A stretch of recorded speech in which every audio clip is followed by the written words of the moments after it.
how to turn off VoLTE calls. Hey everybody, welcome back to our channel. In today's video, we will be guiding you on how you can turn off your VoLTE calls.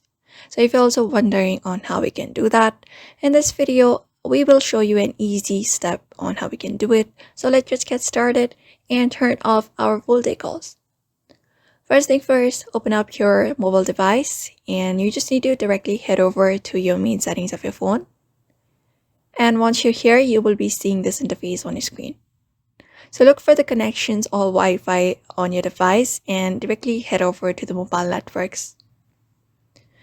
Once you're here, you will be finding the networks that you're connected, and you will be easily finding an option called VoLTE calls for a particular SIM with an toggle option that will help you turn it off or turn it on. So if you want to turn it off, you're just going to go ahead and tap on this option, and it will be turned off and it will no longer appear right beside your network on your screen. So that is it. That's how you turn off VoLTE calls on your Android phone as well, or any of the devices, by following up this method.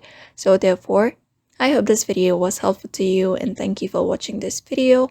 And if you found this video helpful, give it a thumbs up, subscribe for more tips and tutorials, and thank you for watching this video.